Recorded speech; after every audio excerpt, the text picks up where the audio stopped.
আসসালামু আলাইকুম। আজকে বানাবো চিপসের চাট। তো আমি 2 প্যাকেট চিপস নিয়ে নিলাম। প্রথমেই 2 প্যাকেট চিপসের পর নেওয়ার পর এর সাথে আস্তে আস্তে দিয়ে দিলাম কিছু টমেটো কুচি। এরপর টমেটোর পর দিয়ে দিলাম কিছু শসা কুচি।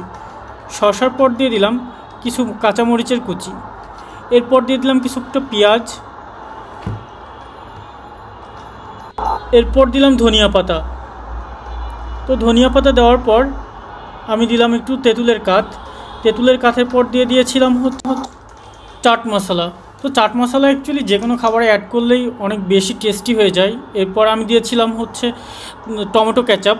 টমেটো ক্যাচাপের পর হালকা করে লবণ দিয়েছিলাম, যেহেতু আমি কাঁচা টমেটো আর শসা পেঁয়াজ নিয়েছিলাম এই জন্য আমি হচ্ছে লবণ দিয়েছিলাম। আর ফাইনালি দিয়েছিলাম একটু লেবুর রস। এরপরে মিক্স করে খেয়ে নিলাম মজাদার ক্রিসপি চিপসের চাট। তো আজকে এ পর্যন্ত। আল্লাহ হাফেজ, ভালো থাকবেন সবাই।